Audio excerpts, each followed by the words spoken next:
Welcome to the Talking Point with me, Swapna.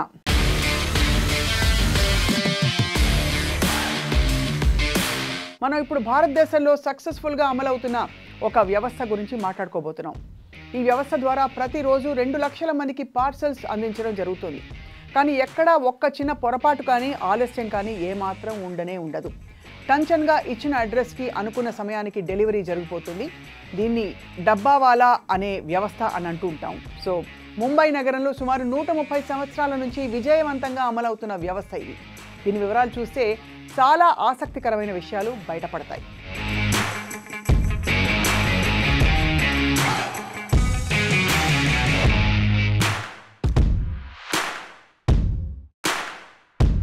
పద్దెనిమిది వందల 80-90 సమయంలో ముంబైలో పారిశ్రామీకరణ నెమ్మదిగా మొదలైంది. దీంతో చిన్నపాటి ఉద్యోగులు కార్మికులుగా అవకాశాలు వచ్చి పడ్డాయి. కానీ వేతనాలు తక్కువగా ఉండడంతో సిటీకి చాలా దూరంగా ఉంటూ పనిచేసుకునేవారందరూ. ఉదయమే లేచి డ్యూటీకి పరిగెత్తాలి కాబట్టి చాలామంది మధ్యాహ్నం భోజనం వదులుకునేసేవారు. అర్ధాకలితోనే పని పాటలు చేసుకోవాల్సిన పరిస్థితి వచ్చేది. ఈ పరిస్థితిని గమనించి 1890లో మహాదేవ హవాజీ అనే ఆయన డబ్బావాలా వ్యవస్థకు శ్రీకారం చుట్టారు. మొదట్లో 10 మందితో మొదలైన వ్యవస్థ నెమ్మదిగా 100 మందికి చేరుకుంది. ముంబై నగరంలో ఒక మూల మొదలైన ఈ సేవలు క్రమంగా నగరం అంతా కూడా విస్తరించాయి.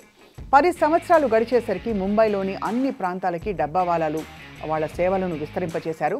1930లో డబ్బావాలా కార్మికులతో ఒక నెట్వర్క్ కూడా ఏర్పాటు చేయగలిగారు.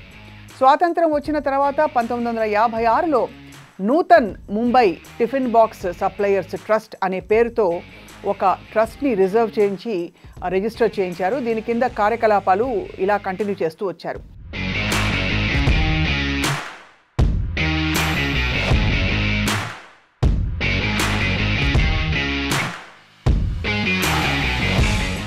అసలు ఈ డబ్బావాలా వ్యవస్థ భలే విచిత్రంగా పనిచేస్తుంది.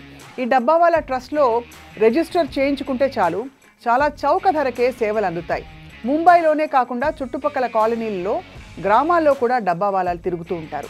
సింపుల్గా ఉండే ఖాదీ బట్టలు వేసుకుని, తలకు గాంధీ టోపీ పెట్టుకుని, సైకిల్ లేదా రిక్షాతో పరుగులు తీస్తూ ఉంటారు. అండ్ రిజిస్టర్ చేయించుకున్న వినియోగదారుల ఇంటికి ప్రతిరోజు ఉదయమే డబ్బావాలా వచ్చి పలకరిస్తారు. ఆ ఇంటి దగ్గర నుంచి లంచ్ బాక్స్ కలెక్ట్ చేసుకుని ముందు కదులుతారు. 2-3 కాలనీల్లో శుభ్రంగా తిరిగేసేసి లంచ్ బాక్స్లను సేకరించి దగ్గరలో ఉన్న లోకల్ ట్రైన్స్ రైల్వే స్టేషన్కి చేరుకోవడంతో ఆ డబ్బావాలా పని సగం పూర్తవుతుంది. చుట్టుపక్కల ప్రాంతాల నుంచి పెద్ద ఎత్తున లంచ్ బాక్సులు అక్కడికి చేరుకుంటాయి. వాటి మీద రాసిపెట్టిన అడ్రస్ ఆధారంగా వాటిని ఏ రూట్లకు పంపించాలో చక్కా విడదీసేస్తారు. తర్వాత ఏం చేస్తారంటే లోకల్ ట్రైన్లో మొదటి పాయింట్ నుంచి ఒక డబ్బావాలా రైలు ఎక్కేసి బయలుదేరిపోతారన్నమాట. ప్రతి స్టేషన్లోనూ ఆయనకు ఆ రూట్లో వెళ్ళే లంచ్ బాక్స్లను అందించేస్తూ ఉంటారన్నమాట. ఆ తర్వాత స్టేషన్ నుంచి ఆయా లంచ్ బాక్సెస్లను దించుకుంటూ ముందు కదులుతారు. చివరి స్టేషన్ వచ్చేసాక ఆ లంచ్ బాక్సులు అక్కడ అప్పగించేసి మరో రౌండ్ వెనక్కి బయలుదేరుతారు. ఈసారి కూడా దారి పొడవునా లంచ్ బాక్సెస్ తీసుకోవడం, ఆయా స్టేషన్స్ పరిధిలోని లంచ్ బాక్స్ దించేయడం, అలా చేసుకుంటూ వెళ్ళిపోతుంటారు. మధ్యాహ్నం 12 దాటేసరికి ఆయా లంచ్ బాక్సులు వెళ్లాల్సిన అడ్రస్కి దగ్గరలోనే లోకల్ రైల్వే స్టేషన్కి వెళ్ళి చేరిపోయి దిగిపోతాయన్నమాట. అక్కడ డబ్బావాలాలు ఆయా లంచ్ బాక్స్ తీసుకుని సైకిల్ లేదా రిక్షా మీద పెట్టుకుని అడ్రస్లు వెతుక్కుంటూ వెళ్ళిపోయి డెలివరీ చేసేస్తారు. మధ్యాహ్నం 1 నుంచి 3 దాకా ఈ లంచ్ బాక్సెస్ డెలివరీ అయిపోతూ ఉంటాయి అన్నమాట.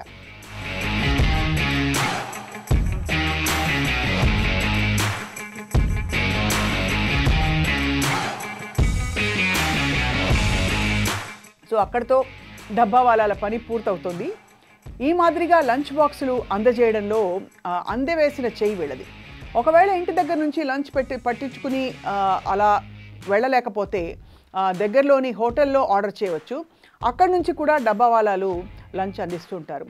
ఈ మధ్యకాలంలో ప్రత్యేకంగా ఒక వెబ్సైట్ కూడా ఏర్పాటు చేసుకున్నారు. అంతేకాకుండా ముంబైలోని కొన్ని ప్రాంతాల్లో స్పెషల్ కిచెన్స్ కూడా పెట్టించారు. అక్కడ మెనూ ఆన్లైన్లో అందుబాటులో ఉంటుంది. అందుకు తగినట్టుగా ఆర్డర్ చేసుకుంటే భోజనం నేరుగా తెచ్చి ఇచ్చేస్తారనమాట. అంటే not only delivery but also ప్రత్యేకమైన ప్లేసెస్ నుంచి. ప్రస్తుతం డబ్బావాలాల నెట్వర్క్ చాలా విస్తరించింది. ప్రతిరోజు సుమారు 2 లక్షల మందికి లంచ్ బాక్సెస్ అందిస్తూ ఉంటారు. ఆయా లంచ్ బాక్స్ మీద వెళ్లాల్సిన రూట్లకి అనుగుణంగా కలర్తో కూడా కోడ్స్ వేసుకుంటూ ఉంటారు. తేలిగ్గా లోకల్ ట్రైన్ ఎక్కించడం, దించేయడం చేసేస్తూ ఉంటారు. కాలనీస్ డెలివరీ కోసం ప్రత్యేకంగా నంబర్ల కోడ్లు కూడా పెట్టుకుంటుంటారు. వీటి ఆధారంగా ఎటువంటి తప్పు దొరలకుండా అనుకున్న సమయానికి లంచ్ బాక్సులను అలా అలా డెలివరీ చేయగలుగుతారు. ఇదన్నమాట.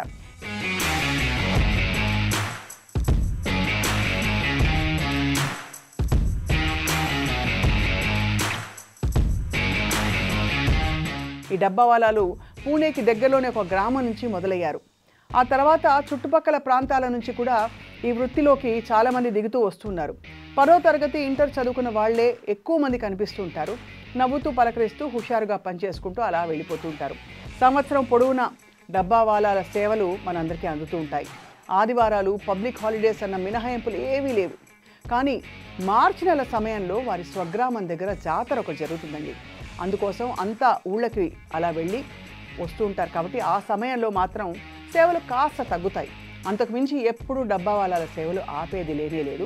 2011లో అన్నా హజారే నిరాహార దీక్ష చేసినప్పుడు కూడా ఒకసారి డబ్బావాలాల సేవలు నిలిపివేశారు. అదే మొదటిసారి మరియు చివరిసారి సేవల్ని నిలిపివేసిన సంఘటన. ఈ 130 సంవత్సరాల చరిత్రలో సమ్మె చేయడం కానీ, ఆందోళనలకు దిగడం కానీ వీళ్ళు చేయనే లేదు. అలాగని వాళ్ళకి భీకరమైన జీతాలు, ఆదాయాలు కూడా ఉండవు. ఎందుకంటే సగటున ప్రతి డబ్బావాలకి 10 నుంచి 15 వేలు దాకా నెలకి సంపాదించుకుంటారు. ఇటువంటి డబ్బావాలాలు ముంబైలో సుమారు 5,000 మంది దాకా ఉన్నారు.